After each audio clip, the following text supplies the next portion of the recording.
شادی کے اگلے روز شوہر نے مجھے 5 لاکھ دیے اور میرے چہرے پر کھینچ کر 5 تھپڑ مارے۔ شوہر کے ہاتھوں کے نشان میرے چہرے پر چھپ گئے تھے۔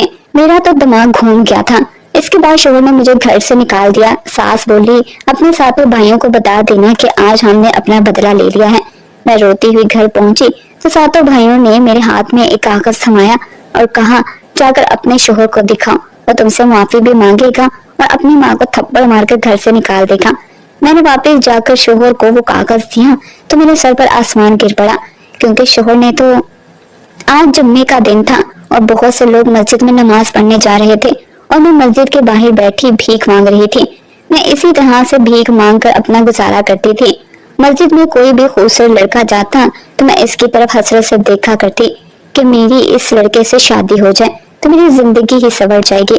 اچانک سے میری نظر ایک چہرے پر پڑی۔ وہ ایک بے حد حسین اور خوبرو نوجوان تھا جسے دیکھتے ہی میرا جی چاہا کہ کاش یہ شخص میری طرف متوجہ ہو جائے، لیکن وہ خاموشی سے مسجد گیا اور واپسی پر سرسری سے انداز میں مجھے 500 کا نوٹ دے کر چلا گیا۔ میں اسی سخی دل انسان کو دیکھ کر بہت متاثر ہوئی تھی۔ میں اگلے دن پھر اس کا انتظار کرنے لگی۔ ظہر کی نماز مسجد میں آ کر ہی پڑھتا تھا۔ میں بہت بے چین ہوتی کہ کیسے اس سے بات کروں۔ ایک دن میں نے تنگ آ کر اس سے بات کرنے کی ٹھان لی۔ جیسے ہی وہ نماز پڑھ کر باہر نکلا میں اس کے پیروں میں گر گئی اور بولی واسطہ صاحب میری مدد کرو، اس دنیا میں عورت کا کوئی ٹھکانہ نہیں ہے، یہاں کے ظالم بھیڑیے مجھے کھا جائیں گے، خدا کے لیے مجھے پناہ دے دو۔ میں رو رہی تھی۔ اس طرح کے ڈرامے تو میں خوب جانتی تھی۔ اس نے پہلے تو مجھے ہٹانے کی بہت کوشش کی، لیکن جب میں مسلسل اس کے سامنے روتی رہی تو آخر اس نے تنگ آ کر کہہ ہی دیا اچھا ٹھیک ہے چلو میں تمہیں اپنے ساتھ لے جاتا ہوں۔ اس کی یہ بات سن کر میرے دل میں خوشی کی لہر دوڑ گئی۔ اس نے مجھے اپنے ساتھ پچھلی سیٹ پر گاڑی میں بٹھا دیا۔ میرے دل میں کوئی ڈر نہیں تھا۔ سارے راستے وہ خاموشی سے بیٹھا رہا۔ تقریباً 1 گھنٹے بعد گاڑی ایک گھر کے سامنے جا کر رکی۔ مجھے اندر لے آیا اور وہ گھر زیادہ بڑا نہیں تھا۔ میرے ذہن میں کئی سوالات تھے لیکن میں نے خاموش رہنا مناسب سمجھا۔ جیسے ہی ہم اندر داخل ہوئے ایک عورت باہر آئی۔ اس نے میرے ساتھ کھڑے شخص سے سلام کیا۔ تبھی ایک آدمی بھی کمرے سے باہر آیا۔ اس کے بعد ان دونوں میں کچھ گفتگو ہوئی، جس کے بعد یہی طے ہوا کہ میں اب یہی رہوں گی اور میرا سارا خرچ وہ شخص اٹھائے گا، لیکن اب وہ مجھے اپنے گھر لے جا نہیں سکتا تھا۔ یہ فیصلہ مجھے کچھ خاص پسند نہیں آیا تھا۔ میں تو اس کے ساتھ ہی رہنا چاہتی تھی۔ میں تو اسے پہلی نظر میں ہی اپنا بنانے کی خواہش کر بیٹھی تھی۔ خیر میں مجھے وہاں چھوڑ کر واپس چلا گیا۔ اس گھر میں صرف فردوس اور اس کا شوہر رہتے تھے۔ اس کا شوہر اس آدمی کا دوست تھا، اس لیے وہ مجھے یہاں چھوڑ کر چلا گیا۔ پھر دوست نے مجھے اپنے کپڑے دیے۔ میں نے نہا کر وہ نئے کپڑے پہنے تو میرا حلیہ ہی بدل گیا۔ تھوڑی دیر کے بعد پھر دوست میرے لیے کھانا لائی اور میرے پاس بیٹھی۔ میں نے مناسب موقع سمجھ کر اس شخص کے بارے میں پوچھ لیا۔ جیسے ہی میں نے سوال کیا کہ وہ کون تھا اور مجھے یہاں چھوڑ کر کیوں گیا ہے، فردوس کہنے لگی بہن اس کا نام سرار ہے، یہ بہت اچھا نیک انسان ہے، امیر بھی بہت ہے، یہ بہت سے غریبوں کی مدد کرتا ہے، اس کی اپنی منگنی ہو چکی ہے اور جلد ہی اس کی شادی ہے، اسی لیے تمہیں یہاں چھوڑ کر گیا ہے کہ اس پر کوئی بات نہ بن جائے۔ اس کی باتوں سے مجھے اندازہ ہوا فردوس کو باتیں کرنے کا بڑا شوق ہے۔ ایسی لڑکیوں کو اپنی مٹھی میں کرنا میرے بائیں ہاتھ کا کھیل تھا۔ میں اپنی پچھلی کہانی کو فراموش کر کے آگے کی سوچوں میں گم ہو گئی تھی۔ 2-4 دنوں میں ہی میں نے فردوس کو اپنا بنا لیا تھا۔ پھر ایک دن وہ میرے پاس بیٹھی اپنے دکھڑے رو رہی تھی کہ میرے خیال میں آیا کہ یہ صحیح وقت ہوگا جب میں اپنا ڈرامہ شروع کر دوں۔ میں نے فردوس سے کہا میں تم سے ایک بات کرنا چاہتی ہوں، لیکن وعدہ کرو تم کسی کو نہیں بتاؤ گی۔ اس نے فوراً وعدہ کر لیا۔ تب میں نے اسے کہا کہ میں بہت مجبور لڑکی ہوں، ساری زندگی بنا کسی سہارے کے کیسے رہوں گی، مجھے کسی سہارے کی ضرورت ہے۔ میری بات پر وہ پریشان ہو کر بولی بات تو تمہاری ٹھیک ہے پر میں کیا کر سکتی ہوں۔ تب میں نے اسے کہا کہ میں سالار سے شادی کرنا چاہتی ہوں، اسے اچھا جیون ساتھی میرے لیے کوئی نہیں ہو سکتا۔ میری یہ بات سن کر وہ ایک دم چونک گئی اور بولی اس کی تو شادی ہونے والی ہے، پسند کی شادی کر رہا ہے۔ میں نے اس کے آگے ہاتھ جوڑ دیے اور کہا جو بھی ہو مجھے اسے اپنا بنانا ہے، کیونکہ میں اسے دل و جان سے چاہتی ہوں۔ میری آنکھوں سے متواتر گرتے آنسوں نے اسے پریشان کر دیا تھا۔ میں جانتی تھی کہ وہ بہت بھولی ہے، جلد میری بات مان جائے گی۔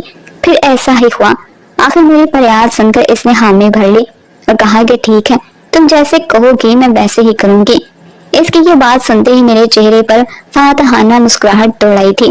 اگلے ہی روز میرے منصوبے کے مطابق اس نے سالار کو بہانے سے اپنے گھر بلا لیا۔ سلار 2 گھنٹے میں گھر آ گیا۔ فردوس اس کے لیے چائے بنا کر لے آئی۔ چائے میں میری ہدایت کے مطابق نیند کی گولیاں بھی ملا تھی۔ ابھی 5 منٹ نہیں گزرے تھے کہ سلار کی آنکھ لگ گئی۔ میں اور فردوس اس کے بھاری وجود کو گھسیٹتے ہوئے میرے کمرے میں لے آئے تھے اور بیڈ پر لٹا دیا۔ میں جانتی تھی کہ ہمیں کیا کرنا ہے۔ میں پاس ہی بیٹھ گئی اور پچھلی زندگی کے بارے میں سوچنے لگی، جسے چھوڑ کر میں اس مقام تک پہنچی تھی۔ میرا نام کومل تھا۔ میں ایک بڑے گھرانے سے تعلق رکھتی تھی، لیکن اپنے والدین کی اکلوتی اولاد ہونے کی وجہ سے مجھے ہمیشہ ان سے محبت اور پیار ملا تھا۔ میں ان کی آنکھوں کی ٹھنڈک اور دل کا سکون تھی۔ وہ میری ہر چھوٹی سے چھوٹی اور بڑی سے بڑی خواہش پوری کرنے کی کوشش کیا کرتے تھے، لیکن میری قسمت میں شاید ان کا زیادہ پیار نہیں تھا، کیونکہ مجھے ایک لڑکے ندیم سے محبت ہو گئی تھی۔ اس کی کریانے کی دکان ہماری گلی میں تھی۔ میں اس گلی میں اکثر سودا لینے جایا کرتی تھی۔ وہ میری جانب بڑی ہی معنی خیز نگاہوں سے دیکھتا تھا۔ پہلے میں اس کی نگاہوں کا مطلب نہ سمجھی، مگر سچ تو یہ تھا کہ مجھے بھی وہ اچھا لگتا تھا اور میں بہانے سے دن میں 3-4 چکر لگایا کرتی تھی۔ جب اسے میرے جذبات کا پتہ چلا، اس نے بھی فوراً میرے سامنے اپنا دل کھول کر رکھ دیا۔ اس نے کہا کہ میں تم سے محبت کرتا ہوں، تم سے شادی کرنا چاہتا ہوں۔ میں نے کہا نہیں، میرے ابا کو پتہ چلا تو وہ مجھے مار ڈالیں گے۔ میری بات سن کر اس کے چہرے پر مسکراہٹ پھیل گئی۔ وہ بولا، ابا کی فکر مت کرو، میں سب کو سنبھال لوں گا۔ اس کی بات نے مجھے تسلی دی۔ آہستہ آہستہ ہماری ملاقاتوں کا سلسلہ بڑھنے لگا تھا۔ اب اس کے بغیر میرا دل نہیں لگتا تھا۔ ابھی ہماری محبت کو پروان چڑھائے زیادہ دن نہیں گزرے تھے کہ ابا نے کہیں میرے رشتے کی بات شروع کر دی۔ میں نے گھر کے سارے حالات فوراً ندیم کو جا کر بتائے۔ ندیم میری باتیں سن کر بہت پریشان ہو گیا۔ اچانک اس نے کہا کہ ہم دونوں یہاں سے دور کہیں چلے جاتے ہیں، اس طرح ہم دونوں آسانی سے نکاح کر کے اپنے رشتے کو جائز نام دے سکتے ہیں۔ اس کی اس بات نے مجھے اچھا خاصا چونکا دیا تھا۔ وہ مجھے گھر سے بھاگنے کا کہہ رہا تھا۔ میں نے نفی میں سر ہلا دیا، وہاں سے واپس چلی گئی۔ گھر جا کر میرے ذہن میں بار بار خیال آ رہے تھے کہ میں ندیم کو کیسے حاصل کر سکتی ہوں۔ اسی شام میرے سسرال والے آئے، انہوں نے میری تاریخ طے کر دی۔ اب یہ چیز میرے لیے ناقابل قبول تھی۔ میں کیسے کسی ایسے شخص کے ساتھ شادی کر سکتی تھی جسے میں جانتی تک نہیں تھی۔ بس پھر اگلے روز میں نے ندیم سے کہہ دیا کہ میں تمہاری ہر بات ماننے کے لیے تیار ہوں۔ میری بات سنتے ہی اس کے چہرے پر مسکراہٹ آ گئی۔ اس نے مجھے آگے کا سارا پلان سمجھا دیا۔ جیسے ہی رات ہوئی میں گھر سے بھاگ گئی۔ ندیم پہلے سے میرا منتظر تھا۔ ہم دونوں بس اسٹینڈ پر پہنچ گئے، وہاں سے حیدرآباد کی بس پکڑی، روانہ ہو گئے۔ مجھے سارے راستے اپنے ماں باپ کی جدائی کا دکھ ہو رہا تھا۔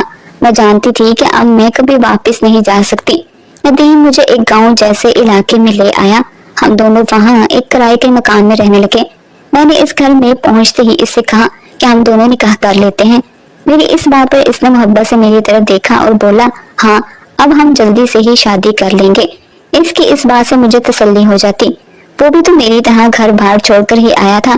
ہم پہلی بار ایک ساتھ رہ رہے تھے، زندگی بہت خوبصورت لگنے لگی تھی۔ یوں ہی 7 دن گزر گئے۔ میں نے اسے ضد کی کہ آج تو ہمارا نکاح ہو ہی جانا چاہیے۔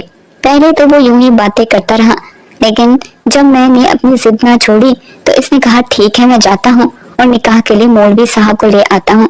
یہ کہہ کر وہ باہر چلا گیا اور میں تیار ہونے لگی۔ مغرب کی اذان ہو گئی تھی مگر وہ لوٹ کر نہیں آیا تھا۔ میں نے اس کا بہت انتظار کیا مگر اس کی کوئی خبر نہ آئی۔ پوری رات میں نے نگاہوں میں گزار دی۔ میرے پاس کچھ نہیں تھا جس سے میں ثابت کر سکتی کہ اس کا اور میرا کوئی تعلق تھا۔ اس کے بعد پھر وہ کبھی نہیں آیا تھا۔ مہینہ ختم ہوا تو مالک نے کرائے کی ڈیمانڈ کر دی جو کہ میں پوری نہیں کر سکتی تھی۔ اگلے مہینے کی 10 تاریخ کو اس نے مجھے دھکے دے کر گھر سے نکال دیا تھا۔ اب میرے پاس کوئی ٹھکانہ نہیں تھا۔ میری منزل کہاں تھی میں نہیں جانتی تھی۔ 2 دن تک میں ٹھوکریں کھاتی رہی لیکن مجھے کوئی ٹھکانہ نہیں ملا۔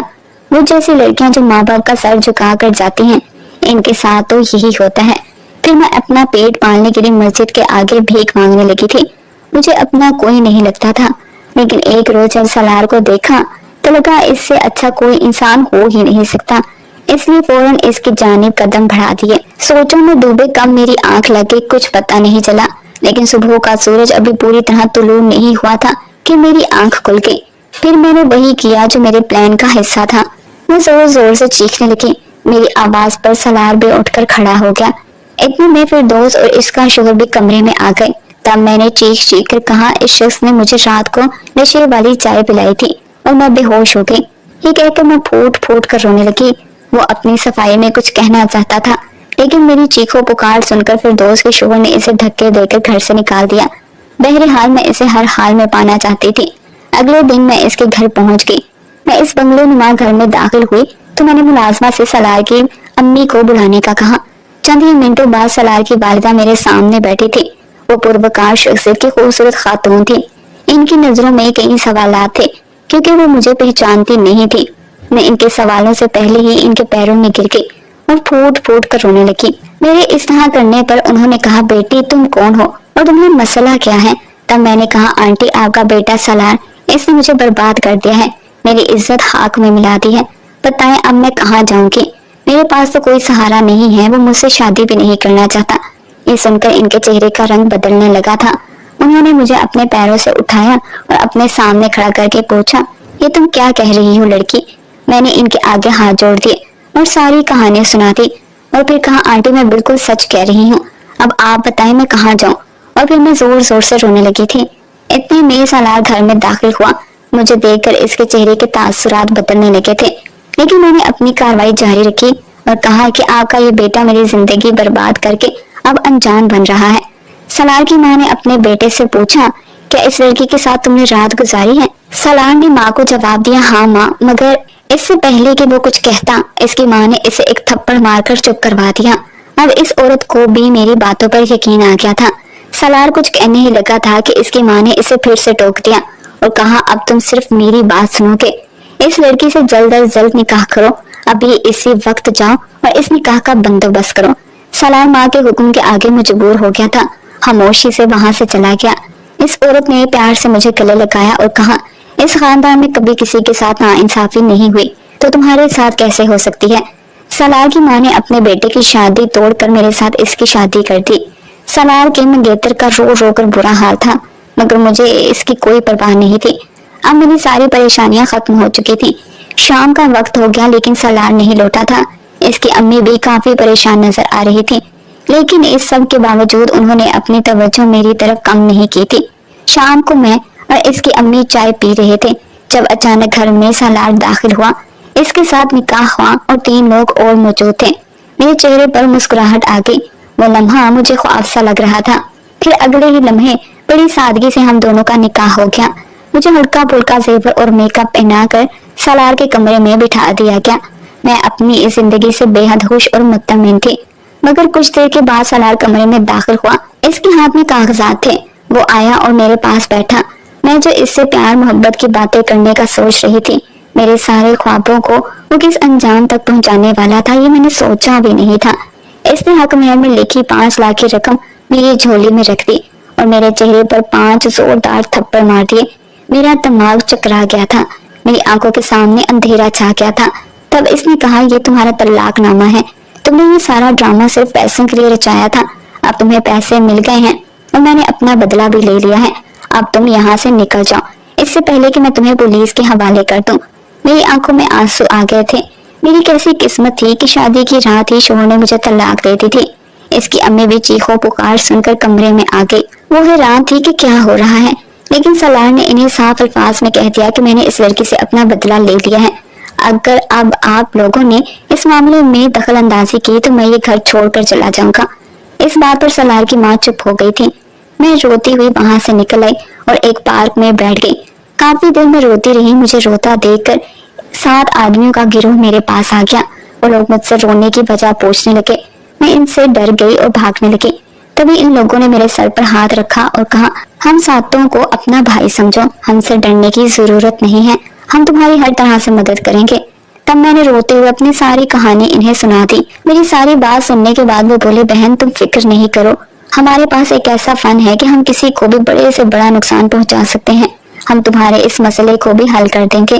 اس کے بعد انہوں نے مجھے ایک کاغذ دیا اور کہا کہ میں اسے قبر میں دفنا دوں۔ پہلے تو مجھے ڈر لگ رہا تھا کیونکہ یہ ایک عجیب سا کام تھا، لیکن بدلے کی آگ میرے اندر ایسی بھڑک رہی تھی کہ میں ہر حال میں سلار سے انتقام لینا چاہتی تھی۔